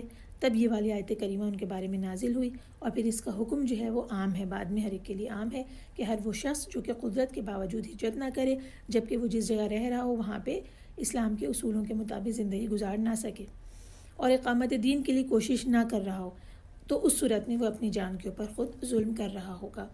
اب آیت نمبر 101 سے 104 تک پڑھتے ہیں۔ اور جب تم زمین میں سفر کر رہے ہو تو تم پر کوئی گناہ نہیں، اگر تمہیں ڈر ہو کہ کافر حملہ کر کے تمہیں فتنے میں ڈال دیں گے تو تم صلاۃ قصر ادا کرو، بے شک کافر تمہارے کھلے دشمن ہیں۔ اور اے نبی، جب آپ مومنوں کے درمیان ہوں پھر انہیں نماز پڑھانے کے لیے کھڑے ہوں تو ان میں سے ایک گروہ اپنے ہتھیار لگائے ہوئے آپ کے ساتھ جماعت میں کھڑا ہو، پھر جب وہ سجدہ کر لے تو پیچھے چلا جائے، اور دوسرا گروہ جس نے ابھی نماز نہیں پڑھی وہ آپ کے ساتھ نماز ادا کرے، اور وہ بھی چوکنا رہے اور اپنے ہتھیار لگائے رکھے۔ کافر چاہتے ہیں کہ تم اپنے ہتھیاروں اور اپنے سامان کی طرف سے ذرا غافل ہو جاؤ تو وہ تم پر اچانک دھاوا بول دیں، اور اگر تمہیں بارش سے تکلیف ہو یا تم بیمار ہو تو تم پہ کوئی گناہ نہیں کہ اپنے ہتھیار ایک طرف رکھ دو، اس حالت میں بھی کہ چوکنے رہو، بے شک اللہ نے کافروں کے لیے رسوا کر دینے والا عذاب تیار کر رکھا ہے۔ پھر جب تم نماز ادا کر چکو تو کھڑے ہوئے، بیٹھے ہوئے اور لیٹے ہوئے اللہ کو یاد کرتے رہو، پھر جب تمہیں اطمینان ہو جائے تو پوری نماز پڑھو، بے شک مومنوں پر مقررہ وقتوں میں نماز فرض ہے، اور تم دشمن قوم کا پیچھا کرنے میں کمزوری نہ دکھاؤ، اگر تم تکلیف اٹھاتے ہو تو بے شک وہ بھی تکلیف اٹھاتے ہیں جیسے تم تکلیف اٹھاتے ہو، اور تم اللہ سے جس چیز کی توقع رکھتے ہو وہ اس کی امید نہیں رکھتے، اور اللہ خوب جاننے والا بہت حکمت والا ہے۔ اے نبی، بے شک ہم نے آپ کی طرف یہ کتاب حق کے ساتھ نازل کی ہے تاکہ آپ کو اللہ نے جو سیدھی راہ دکھائی ہے اس کے مطابق لوگوں کے درمیان فیصلہ کریں اور آپ خیانت کرنے والوں کے حمایتی نہ بنیں، اور اللہ سے بخشش مانگے، بے شک اللہ بہت بخشنے والا نہایت رحم کرنے والا ہے۔ اور آپ ان لوگوں کی طرف سے جھگڑا نہ کریں جو اپنے آپ سے خیانت کرتے ہیں، بے شک اللہ اس شخص کو پسند نہیں کرتا جو خیانت کرنے والا گناہ گار ہو۔ وہ لوگوں سے تو اپنی حرکتیں چھپا سکتے ہیں مگر اللہ سے نہیں چھپا سکتے، اور وہ اس وقت بھی ان کے ساتھ ہوتا ہے جب وہ رات کو چھپ کر ایسا مشورہ کرتے ہیں جو اللہ کو پسند نہیں، اور وہ جو بھی عمل کرتے ہیں اللہ اسے گھیرے ہوئے ہے۔ ہاں، تم لوگوں نے یہاں دنیا کی زندگی میں تو ان مجرموں کی طرف سے جھگڑا کر لیا، پھر قیامت کے دن اللہ کے ہاں ان کی طرف سے کون جھگڑے گا؟ یا وہاں کوئی ان کا وکیل ہوگا؟ اور جو شخص برا عمل کرے یا اپنی جان پر ظلم کرے پھر وہ اللہ سے بخشش مانگے تو اللہ کو بخشنے والا اور رحم کرنے والا پائے گا۔ اور جو شخص کوئی گناہ کرتا ہے تو بے شک اس کی یہ کمائی اسی کے لیے وبال ہوگی، اور اللہ خوب جاننے والا بہت حکمت والا ہے۔ اور جو شخص کوئی گناہ یا خطا کرتا ہے پھر کسی بے گناہ پر اس کا الزام لگا دیتا ہے تو ایسا کر کے وہ ایک بڑے بہتان اور کھلے گناہ کا بوجھ اٹھاتا ہے۔ یہ ہم نے 112 آیت تک پڑھ لیا۔ تو آیت نمبر 101 جو ہے وہ صلاۃ القصر کے بارے میں ہے۔ اس آیت کے حکم سے بظاہر یہ محسوس ہوا کہ جب کافروں کا تمہیں حملے کا خطرہ ہو تو تم قصر ادا کرو۔ تو اس بات کو حضرت عمر سے دریافت کیا گیا تھا، پوچھا گیا تھا، تو حضرت عمر نے فرمایا ہاں میں نے اس کے بارے میں رسول اللہ صلی اللہ علیہ وسلم سے پوچھا تھا کہ جب ہم حالت امن میں ہوں تو کیا ہم اس وقت بھی قصر کریں؟ تو رسول اللہ صلی اللہ علیہ وسلم نے فرمایا کہ ہاں یہ ایک تخفیف ہے جو کہ صدقہ ہے، اللہ نے تم پر کر دیا ہے، لہٰذا اس کے صدقے کو قبول کرو۔ پھر ایک حدیث میں یہ حدیث نہیں ہے بلکہ حضرت عمر رضی اللہ عنہ نے فرمایا کہ رسول اللہ صلی اللہ علیہ وسلم کی سنت یہی ہے کہ سفر میں 2 رکعتیں پڑھی جائیں، لہٰذا یہ اللہ تعالیٰ نے ہمارے لیے آسانی کر دی۔ اور ہمیں علم ہے صلاۃ القصر کی کہ 4 والی 2 رکعت ہو جاتی ہیں، اور اس کے علاوہ جمع بین الصلاتین جو ہے 2 صلاح کو جمع کرنا وہ بھی قصر کے لیے الاؤ کیا گیا ہے۔ اس کی ڈیٹیلز ہم فقہ کی کتابوں میں پڑھ سکتے ہیں۔ اس کے بعد جو آیت نمبر 102 ہے وہ صلاۃ الخوف ہے۔ صلاۃ الخوف کے بارے میں ایک حدیث ہے کہ رسول اللہ صلی اللہ علیہ وسلم، حضرت امام احمد نے حضرت جابر بن عبداللہ کی حدیث کو بیان کیا کہ رسول اللہ صلی اللہ علیہ وسلم نے انہیں صلاۃ الخوف اس طرح پڑھائی کہ ایک صف آپ کے آگے کھڑی ہو گئی اور دوسری آپ کے پیچھے، تو جو صف آپ کے پیچھے تھی اسے آپ نے پوری 1 رکعت پڑھائی، پھر یہ صف آگے بڑھ گئی اور اپنے ساتھیوں کی جگہ پر جا کر کھڑی ہو گئی، یعنی کہ دشمن سے حملے کو روکنے کے لیے، اور وہ لوگ ان کی جگہ پر آ کر کھڑے ہو گئے، انہیں بھی رسول اللہ صلی اللہ علیہ وسلم نے 1 مکمل رکعت پڑھائی اور پھر سلام پھیر دیا۔ اس طرح نبی کریم صلی اللہ علیہ وسلم کی تو 2 رکعتیں ہوئیں اور صحابہ نے 1 رکعت پڑھی۔ اور اس کے علاوہ ہمیں پتہ چلتا ہے، علماء نے بتایا ہے کہ مختلف اوقات میں صلاۃ الخوف ادا کرنے کے جو طریقے رسول اللہ صلی اللہ علیہ وسلم سے مروی آئے ہیں تو اس میں کوئی تقریباً 17 طریقے بنتے ہیں، یعنی کہ حالات کے حساب سے صلاۃ الخوف ادا کی جائے گی، جس وقت جنگ کی جو صورتحال ہوگی اس کے۔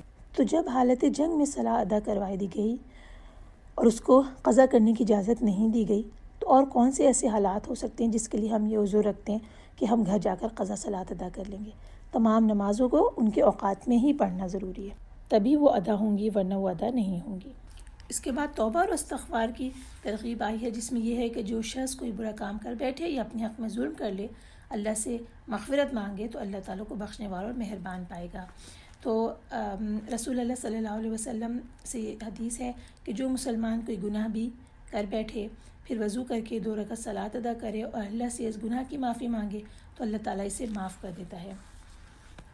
لیکن اس کے برعکس جو شخص کوئی گناہ اور خطا کرتا ہے اور پھر کسی دوسرے کے اوپر اس گناہ کا الزام لگا دیتا ہے تو ایسے شخص کو اللہ تعالیٰ نے نہ صرف یہ کہا کہ بہتان کرتا ہے اور اثما مبینہ کھلا ہوا گناہ کرتا ہے اور اس کا وہ بوجھ جو ہے وہ اٹھا لیتا ہے اپنے۔ تو مومن تو گناہ ہو جانے کے بعد فوراً اللہ تعالیٰ کی طرف رجوع کر لیتا ہے، پلٹ لیتا ہے، اپنی گناہ کو معاف کرواتا ہے، اور جو منافق ہے وہ یہ کرتا ہے کہ اپنے گناہ کا پورا وبال کسی اور کے اوپر ڈال دیتا ہے، کسی اور کو الزام دھر دیتا ہے۔ آیت 113 سے آگے چلتے ہیں۔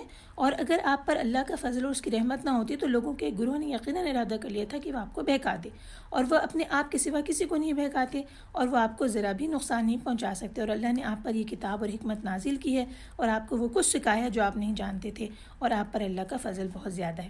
ان کی اکثر خفیہ سرگوشیوں میں کوئی بھلائی نہیں ہوتی مگر جو شخص صدقے یا نیکی یا لوگوں کے درمیان صلح کا حکم دے تو یہ اچھی بات ہے، اور جو کوئی اللہ کی رضا حاصل کرنے کے لیے ایسا کرے تو اسے ہم جلد بہت بڑا اجر عطا کریں گے۔ اور جس شخص کے سامنے واضح شکل میں ہدایت آ جائے اور اس کے بعد وہ رسول کی مخالفت کرے اور مسلمانوں کا راستہ چھوڑ کر دوسرے راستے کی پیروی کرے تو ہم اسے اسی طرف پھیر دیں گے جس طرف وہ جانا چاہتا ہے، اور وہ بہت برا ٹھکانہ ہے۔ اس میں آیت نمبر 114 اور 115 میں ہم دیکھتے ہیں کہ اس میں سب سے پہلے بتایا گیا ہے کہ جو سرگوشیاں ہوتی ہیں یعنی نجوا، اس میں بھلائی نہیں ہوتی۔ لوگوں کا آپس میں ایک دوسرے کے ساتھ چپ کے باتیں کرنا، اس میں کوئی بھلائی نہیں ہوتی، عموماً سازشیں ہی ہوتی ہیں اس میں۔ لیکن اللہ نے اس کے اندر ایکسیپشن دے دی ہے کہ جو شخص اچھی بات کے بارے میں چپ کے بات کرے اور صدقہ دینے یا نیکی کے کام کرنے میں آپس میں مل کر بات کرے، یا پھر صلح کا حکم دے، صلح کرنے کا حکم دے، تو اس میں اللہ تعالیٰ نے خیر رکھی ہے۔ کس صورت میں اللہ تعالیٰ نے سرگوشی کی اجازت دی ہے؟ صدقہ یا معروف اچھی بات، نیکی کی بات، یا اصلاح بین الناس، لوگوں کے درمیان میں صلح کرنے کو۔ صلح کے بارے میں ابو درداء رضی اللہ عنہ کی روایت ہے کہ رسول اللہ صلی اللہ علیہ وسلم کہتے ہیں، کیا میں تمہیں ایک ایسا عمل نہ بتاؤں جو درجے کے اعتبار سے نماز، روزے اور صدقے سے بھی افضل ہے؟ صحابہ کرام نے عرض کیا کہ اللہ کے رسول ضرور ارشاد فرمائے، تو آپ نے فرمایا وہ عمل لوگوں میں صلح کرا دینا ہے، اور فرمایا لوگوں کے باہمی تعلقات کو خراب کر دینا تو ایسا عمل ہے جو تباہ و برباد کر دینے والا ہے۔ 116 سے 116 سے 126 تک کی ترجمہ پڑھتے ہیں۔ بے شک اللہ یہ گناہ ہرگز نہیں بخشتا کہ اس کے ساتھ شرک کیا جائے، اور وہ اس کے سوا جسے چاہے معاف کر دیتا ہے، اور جو شخص اللہ کے ساتھ شرک کرتا ہے تو وہ یقیناً بہت دور کی گمراہی میں جا پڑا ہے۔ وہ لوگ اللہ کو چھوڑ کر دیویوں کو پکارتے ہیں، اور دراصل وہ سرکش شیطان ہی کو پکارتے ہیں۔ اللہ نے اس پر لعنت کی ہے، اور اس نے کہا کہ میں تیرے بندوں میں سے ایک مقرر حصہ ضرور لے کر رہوں گا، اور میں انہیں گمراہ کروں گا اور انہیں امیدیں دلاؤں گا، اور میں انہیں حکم دوں گا تو وہ جانوروں کے کان چیریں گے، اور میں انہیں حکم دوں گا تو وہ اللہ کی بناوٹ میں رد و بدل کریں گے، اور جو شخص اللہ کو چھوڑ کر شیطان کو اپنا دوست بنا لے تو وہ یقیناً کھلے نقصان میں جا پڑا۔ شیطان لوگوں سے وعدے کرتا ہے اور انہیں امیدیں دلاتا ہے، مگر شیطان کے سارے وعدے فریب کے سوا کچھ نہیں۔ ان لوگوں کا ٹھکانہ جہنم ہے، اور اس سے چھٹکارے کی کوئی صورت نہ پائیں گے۔ اور جو لوگ ایمان لائے اور انہوں نے نیک عمل کیے، ہم جلد انہیں ایسے باغوں میں داخل کریں گے جن کے نیچے نہریں جاری ہوں گی، اور ان میں وہ ہمیشہ رہیں گے۔ اللہ کا وعدہ سچا ہے، اور اللہ سے بڑھ کر کون قول و قرار میں سچا ہے۔ انجام کا دار و مدار نہ تمہاری خواہشات پر ہے، نہ اہل کتاب کی خواہشات پر، بلکہ جو کوئی برا عمل کرے گا اس کا اسے بدلہ دیا جائے گا، اور وہ اللہ کے سوا کوئی دوست و مددگار نہ پائے گا۔ اور جو کوئی نیک کام کرے گا، خواہ وہ مرد ہو یا عورت، جبکہ ہو وہ مومن، تو ایسے لوگ جنت میں داخل ہوں گے، اور ان پر ذرا برابر بھی ظلم نہیں کیا جائے گا۔ اور دین میں اس شخص سے زیادہ اچھا کون ہے جس نے اپنا چہرہ اللہ کے سامنے جھکا دیا، اور وہ نیکی کرنے والا بھی ہو، اور ملت ابراہیمی کی پیروی کرے جو حق پرست تھا۔ اور اللہ نے ابراہیم کو اپنا خاص دوست بنایا تھا، اور آسمانوں اور زمین میں جو کچھ ہے اللہ ہی کا ہے، اور اللہ ہر چیز کو گھیرے ہوئے ہے۔ ان آیات کی شروع میں آیا ہے کہ شرک کتنا بڑا گناہ ہے، جس نے اللہ کے ساتھ شریک بنایا وہ راستے سے دور جا پڑا، یعنی حق کے سوا دوسرے راستے کے اوپر چلا گیا۔ اب وہ جتنا بھی آگے نکلے گا وہ ہدایت سے اتنا ہی دور ہوتا چلا جائے گا، اور دنیا اور آخرت میں ناکام اور نامراد ہوتا چلا جائے گا۔ اور یہ اللہ کو چھوڑ کر جس کو بھی اللہ سے جسے بھی شریک بنائیں گے، جیسے کہ دیوی دیوتا، اور یہاں پر کہا گیا وَإِن يَدْعُونَ إِلَّا شَيْطَانًا مَرِيدًا، جسے بھی یہ پکار رہے ہیں اصل میں پکار رہے ہیں اپنے شیطان سرکش کو ہی، تو شیطان ہی نے ان تمام چیزوں کو انہیں حکم دیا تھا، اور یہ اللہ کی لعنت کا مستحق ہے۔ لیکن اس نے اسی وقت اس بات کا چیلنج کر دیا تھا کہ میں ضرور بندوں میں سے ایک حصہ ضرور لوں گا، مقرر حصہ ضرور لوں گا۔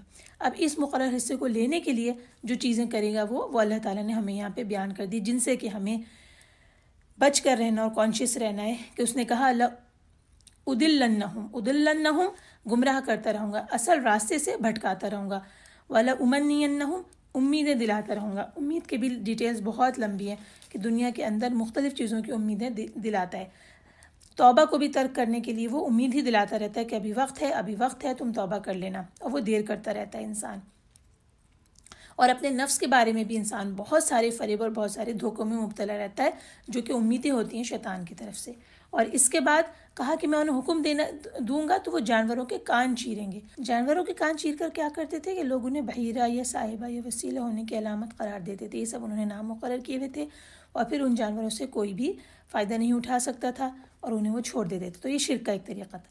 اور اس کے بعد اس نے یہ چیلنج کیا کہ میں لوگوں کو یہ حکم دوں گا کہ وہ تیری بنائی ہوئی خلق میں تبدیلی کریں گے۔ مفسرین کہتے ہیں کہ اس سے مراد گودنا بھی ہو سکتا ہے، اس سے مراد جانوروں کے چہرے پر داغ لگانا بھی ہو سکتا ہے، اور اس کے علاوہ اللہ تعالیٰ کی خلق کو تبدیل کرنے والی دیگر صورتیں اس میں شامل ہوں گی۔ آیت نمبر 124 یہ بتا رہی ہے کہ عمل کرنے کی اور اللہ تعالیٰ کے پاس اس عمل صالح کے قبول ہونے کی شرط کیا ہے۔ کیا اس کی شرط یہ ہے کہ مرد کرے گا تو زیادہ فضیلت پائے گا، یا عورت کرے گی وہی عمل تو زیادہ فضیلت پائے گی؟ نہیں، بلکہ وہ دونوں برابر ہیں۔ شرط بالکل دوسری ہے، اور وہ یہ ہے کہ مومن ہو، اور شرط یہ ہے کہ وہ عمل صالح کرے۔ اب عمل صالح کے لیے بھی پھر شرطیں آ گئیں۔ عمل صالح کب عمل صالح بنے گا؟ کہ نمبر 1 وہ خالصتاً اللہ کے لیے ہو، اور دوسری شرط یہ ہے کہ وہ شریعت کے مطابق ہو، تبھی عمل جو ہے وہ اندر و باہر دونوں سے خالص قرار پائے گا۔ عمل میں اگر ان دونوں میں سے کوئی ایک شرط نہیں ہوگی تو وہ عمل جو ہے وہ فاسد ہو جائے گا۔ فرض کیجئے کہ ایک شخص جو ہے اس کی نیت خراب ہو گئی اور وہ اللہ تعالیٰ کے لیے نہیں، دنیا کو دکھانے کے لیے کرنے لگا تو ریا میں شامل ہو گیا اور ضائع ہو گیا۔ اور دوسری طرف یہ دیکھیے کہ اگر وہ نیک نیتی کے ساتھ ایک ایسا عمل کر رہا ہے جو کہ شریعت میں الاؤڈ ہی نہیں ہے تو وہ بدعت ہو جائے گی، اور اس طرح سے یہ دونوں عمل جو ہیں یہ جہنم میں جانے والے عمل بن جائیں گے۔ تو شریعت سے مطابق ہو اور للہ ہو، انشاءاللہ وہ قبول ہوگا۔ آیت نمبر 127 سے آگے چلتے ہیں۔ اور اے نبی، لوگ آپ سے عورتوں کے بارے میں دریافت کرتے ہیں، کہہ دیجئے کہ اللہ خود ان کے بارے میں حکم دے رہا ہے، اور کتاب کی وہ آیتیں بھی جو یتیم عورتوں کے بارے میں تمہیں پڑھ کر سنائی جاتی ہیں، جنہیں ان کا مقرر حق تم نہیں دیتے، اور تم چاہتے ہو کہ ان سے نکاح کر لو، اور وہ کمزور بچوں کے بارے میں تمہیں حکم دے رہا ہے، اور یہ کہ تم یتیموں سے انصاف کرو، اور تم جو بھی نیکی کرو تو بے شک اللہ اس کا خوب علم رکھتا ہے۔ اور اگر کسی عورت کو اپنے شوہر کی طرف سے ظلم و زیادتی یا نظر انداز کی جانے کا اندیشہ ہو تو ان دونوں پر کوئی گناہ نہیں اگر وہ آپس میں کسی طرح صلح کر لیں، اور صلح ہی اچھی ہے، اور انسانی نفس میں بخیلی رکھی گئی ہے۔ اور اگر تم احسان کرو اور تقوی اختیار کرو تو بے شک تم جو بھی عمل کرتے ہو اللہ اس کی خوب خبر رکھتا ہے۔ اور تم سے یہ کبھی نہ ہو سکے گا تم اپنی بیویوں میں ہر طرح سے عدل کرو، خواہ تم اس کی کتنی خواہش رکھو، لہٰذا تم کسی ایک کی طرف پوری طرح مائل نہ ہو جاؤ کہ دوسری کو بیچ میں لٹکتی چھوڑ دو۔ اور اگر تم اصلاح کا رویہ اختیار کرو اور پرہیزگار بنو تو اللہ بہت بخشنے والا، نہایت رحم کرنے والا ہے۔ اور اگر وہ دونوں یعنی میاں بیوی ایک دوسرے سے الگ ہو جائے تو اللہ اپنے فضل سے ہر ایک کو دوسرے سے بے نیاز کر دے گا، اور اللہ بڑی وسعت والا، خوب حکمت والا ہے۔ آیت نمبر 127 میں وَيَسْتَفْتُونَكَ فِي النِّسَاءِ، یہ آپ سے عورتوں کے بارے میں پوچھتے ہیں۔ تو یہ کس عورت کے بارے میں سوال کیا جا رہا تھا جس کا جواب آیا ہے؟ حضرت عائشہ بتاتی ہیں کہ یہ آیت اس لڑکی کے بارے میں جو کہ یتیم لڑکی ہے، اور ایک آدمی جو کہ اس یتیم لڑکی کا والی ہے۔ اب یہ آدمی جو اس یتیم لڑکی کا والی ہے، جس کے زیر پرورش یہ لڑکی ہے، یتیم لڑکی، وہ اس سے نکاح بھی کرنا چاہتا ہے اس کے جوان ہو جانے کے بعد، اور یہ اس کے لیے حلال بھی ہے، اور اس کی یہ خواہش بھی ہے کہ اس سے نکاح کر لے۔ اللہ تعالیٰ نے یہ حکم دیا کہ وہ پھر اس سے اگر نکاح کرے تو اسی طرح کا مہر دے جس طرح کا مہر ان جیسی عورتوں کو دیا جاتا ہو، اور اگر وہ اس طرح مثل مہر نہ دینا چاہتا ہو تو پھر اس لڑکی کے ساتھ نکاح نہ کرے، کسی اور دوسری عورت کے ساتھ نکاح کر لے۔ آیت 128 تھوڑی پیچیدہ معاملے سے متعلق ہے، اس کے بارے میں تفہیم القرآن میں بہت کلیئرلی ایک بات لکھی گئی ہے، وہی میں آپ کے سامنے پڑھ کے سنا دیتی ہوں کہ جب اللہ تعالیٰ نے اسلام کے آ جانے کے بعد جب 4 سے زیادہ شادیوں کو ممنوع قرار دے دیا، اور پھر جو 4 شادیاں کی میکسیمم 4 کی جو اجازت دی اسے بھی عدل کے ساتھ مشروط کر دیا کہ مساویانہ برتاؤ کرو گے، عدل کرو گے تبھی تم رکھ سکتے ہو ایک سے زائد کو۔ تو اب یہ سوال پیدا ہوا کہ ایک شخص جو ہے ایک سے زیادہ جو بیویاں ان کے درمیان میں عدل کس طرح سے کرے، عدل کی کیا شرائط ہوں گی، کس طرح سے سب کے ساتھ ایک جیسا رغبت رکھے، ایک جیسی محبت رکھے، اس میں کیا چیز ضروری ہے اور کیا چیز کی چھوٹ ہے۔ تو پھر اس میں پہلی بات یہاں پر انہوں نے بتایا کہ یہ آ رہی ہے کہ اگر ایک شخص کی ایک سے زائد بیویاں ہیں اور وہ بجائے اس کے کہ اس بیوی کو طلاق دے، پہلی بیوی کو، اور پھر دوسری سے شادی کرے، وہ اس کے ساتھ ہی رہتا ہے، اور یہ بیوی جو ہے اپنے کچھ حقوق کی کمی بیشی کے اوپر صلح کر لیتی ہے، تو یہ صلح زیادہ بہتر ہے۔ یعنی اگر عورت باہمی رضامندی کے ساتھ اپنی کوئی چیز کو چھوڑ دیتی ہے، جس طرح اپنی باریوں میں سے بھی کوئی باری کے دن کو چھوڑا جا سکتا ہے، اور دیگر چیزیں جنہیں وہ چھوڑ سکتی ہے اپنی پسندیدگی کے ساتھ، تو بہتر ہے کہ صلح کے ساتھ دونوں گزر بسر کر لیں۔ اور اسی طرح مرد کو بھی یہ ترغیب دی گئی ہے آگے کی آیت کے اندر کہ وہ اس کے باوجود کہ جو بیوی ہے جس سے زیادہ رغبت ہے اور پہلی بیوی سے جس سے کہ کم رغبت ہے یا وائس ورثہ، اس صورت میں بے رغبتی کے باوجود اس عورت کے ساتھ احسان کے ساتھ پیش آئے جو کہ برسوں اس کی زندگی کی رفیق رہی ہے۔ تو دونوں کو اس معاملے میں اللہ تعالیٰ نے کشادہ دلی کی ترغیب دے دی، اور اس کے بعد والی آیت کے اندر یہ بتا دیا کہ عدل کا تقاضا کیا ہے، کہ بیویوں کے درمیان پورا عدل کرنا تمہارے بس میں نہیں ہے۔ یہ اللہ تعالیٰ نے ایک فیکٹ بتا دیا. تم چاہو بھی تو اس پہ قادر نہیں ہو سکتے. اس لیے اب کیا بتایا کہ کرنا کیا ہے. کیا کم سے کم ہے جو اللہ نے لازم قرار دیا وہ یہ کہ ایک بیوی کی طرف اس طرح نہ جھک جاؤ کہ دوسری کو لٹکتا ہوا چھوڑ دو. اس بات کے معنی مفسرین یہ فرماتے ہیں کہ اس کے معنی ہے کہ دوسری کو اس طرح نہ چھوڑ دو کہ نہ تو وہ شوہر والی ہی ہو اور نہ مطلقہ ہو، بیچ میں یعنی رہ جائے. اسی طرح ایک حدیث ہے کہ حضرت ابو ہریرہ کی روایت ہے کہ رسول اللہ صلی اللہ علیہ وسلم فرماتے ہیں جس شخص کی 2 بیویاں ہوں اور وہ ان میں سے ایک کی طرف مائل ہو جائے تو وہ قیامت کے دن اس طرح آئے گا کہ اس کا ایک پہلو فالج زدہ ہوگا. اور یہاں سے ایک اور پوائنٹ نکلا ہے کہ وہ یہ ہے کہ اللہ تعالیٰ نے خود کہا کہ لن تستطیعوا ان تعدلوا، تم استطاعت نہیں رکھتے کہ تم عدل کرو عورتوں کے بیچ میں. تو ایک طرف اللہ تعالیٰ اجازت دے رہے ہیں کہ ایک سے زیادہ بیویاں رکھ سکتے ہو اگر تم عدل کر لو، اور دوسری طرف قرآن میں آ رہا ہے کہ تم عدل نہیں کر سکتے، اس کی استطاعت نہیں رکھتے. ان دونوں باتوں میں کوئی کنٹرڈکشن نہیں ہے، کیونکہ آگے ہی آیت کا ٹکڑا یہ بتا رہا ہے کہ عدل سے کتنا عدل درکار ہے تم سے. یہ درکار ہے کہ تم ایک بیوی کی طرف بالکل جھک نہ پڑو اور دوسری کو بیوہ یا مطلقہ کی طرح سے چھوڑ نہ دو. آیت نمبر 131. اور آسمانوں اور زمین میں جو کچھ ہے اللہ ہی کا ہے، اور ہم نے تم سے پہلے جن لوگوں کو کتاب دی ان کو اور تمہیں بھی یہی حکم دیا تھا کہ اللہ سے ڈرتے رہو، اور پھر اگر تم کفر کرو گے تو بے شک آسمانوں اور زمین میں جو کچھ ہے اللہ ہی کا ہے، اور اللہ بہت بے پرواہ قابل تعریف ہے. اور آسمانوں اور زمین میں جو کچھ ہے اللہ ہی کا ہے اور اللہ بطور کارساز کافی ہے. اے لوگو، اگر اللہ چاہے تو تمہیں ہٹا کر تمہاری جگہ دوسروں کو لے آئے، اور اللہ اس بات پر پوری قدرت رکھتا ہے. جو شخص دنیا کا ثواب چاہتا ہو تو اس کے پاس تو دنیا اور آخرت دونوں کا ثواب موجود ہے، اور اللہ خوب سننے والا خوب دیکھنے والا ہے. اے لوگو جو ایمان لائے ہو، تم انصاف کے لیے ڈٹ جانے والے اور اللہ کے لیے سچی گواہی دینے والے بن جاؤ، خواہ وہ تمہارے اپنے خلاف یا تمہارے والدین اور رشتہ داروں کے خلاف ہو. معاملے کا فریق امیر ہو یا غریب، دونوں صورتوں میں تمہاری نسبت اللہ زیادہ ان کا خیر خواہ ہے. بس تم نفسانی خواہش کے پیچھے پڑ کر انصاف کا دامن ہاتھ سے نہ چھوڑو، اور اگر تم نے توڑ مڑوڑ کر بات کی یا گواہی دینے سے منہ موڑا تو بے شک تم جو بھی عمل کرتے ہو اللہ اس سے خوب باخبر ہے. اے لوگو جو ایمان لائے ہو، اللہ اس کے رسول اور اس کتاب پر ایمان لاؤ جو اللہ نے اپنے رسول پر نازل کی، اور اس کتاب پر بھی جو اس نے پہلے نازل کی. اور جو شخص اللہ، اس کے فرشتوں، اس کی کتابوں، اس کے رسولوں اور آخرت کے دن کا انکار کرے تو وہ یقیناً بہت دور کی گمراہی میں جا پڑا. بے شک جو لوگ ایمان لائے پھر انہوں نے کفر کیا، پھر ایمان لائے پھر کفر کیا، پھر کفر میں کہیں بڑھ گئے، انہیں اللہ ہرگز نہیں بخشے گا اور نہ انہیں ہدایت کا راستہ دکھائے گا. اے نبی، منافقوں کو خبردار کر دیجئے کہ ان کے لیے دردناک عذاب ہے جو مومنوں کو چھوڑ کر کافروں کو دوست بناتے ہیں. کیا وہ ان کافروں کی عزت تلاش کرتے ہیں؟ پھر بے شک عزت تو ساری کی ساری اللہ ہی کے لیے ہے. آیت نمبر 135 بہت عظیم آیت کہ عدل پر قائم رہنا اور سچی گواہی دینے کا حکم. اس کو پڑھتے ہیں کہ اللہ تعالیٰ نے اپنے مومن بندوں کو حکم دیا کہ وہ عدل و انصاف پر قائم رہیں اور عدل کو چھوڑ کر دائیں بائیں نہ جھکیں. کسی ملامت کرنے والے کی ملامت یا کسی دوسرے انسان کی کوشش انہیں عدل کے راستے سے نہ ہٹا دے. اور اس کے بعد یہ کہ تم سچی بات کے گواہ بنو. جب تم سے کوئی بات پوچھی جائے تو سچی بات کہو، خواہ اس میں بھی تمہارا نقصان ہی کیوں نہ ہو، کیونکہ جو شخص اللہ تعالیٰ کی اطاعت کرے گا تو اللہ تعالیٰ اسے مشکل سے نکال کر آسانی میں لے آئے گا. اور چاہے کہ یہ گواہی تمہارے والدین، تمہارے اقربین یعنی رشتہ داروں کی خلاف جا رہی ہو، تب بھی سچی گواہی دو. اور اس کے بعد خواہش نفس کسی بھی وجہ سے گواہی کو نہ چھوڑو اور عدل کو نہ چھوڑو، چاہے تمہارا دل چاہ رہا ہو یا کسی وجہ سے اپنی قوم کی عصبیت تمہارے اوپر ہو یا تمہیں کسی دوسرے قوم سے کوئی نفرت ہو، اس کی وجہ سے تم ان کے خلاف گواہی دے دو. ایسا نہ کرو، اپنے امور اور معاملات میں عدل کو نہ چھوڑو. اور سورہ مائدہ کی آیت 8 میں ہے، اور کسی قوم کی دشمنی تم کو اس بات پہ آمادہ نہ کرے کہ انصاف چھوڑ دو، انصاف کرو، یہ تقوی سے زیادہ قریب ہے. اب انصاف کے بارے میں تفہیم القرآن میں سے بھی آیات کے تفسیر پڑھتے ہیں. انصاف کے بارے میں انہوں نے یہ فرمایا ہے کہ مومن کا کام صرف انصاف کرنا نہیں ہے، بلکہ مومن کا کام یہ ہے کہ وہ انصاف کو لے کر کھڑا ہو اور اس بات پہ کمر بستہ ہو جائے کہ وہ ظلم کو مٹائے گا، ظلم کی جگہ عدل کو قائم کرے گا. اب اس انصاف کے تقاضے کتنے وسیع ہیں ذرا یہ دیکھیے.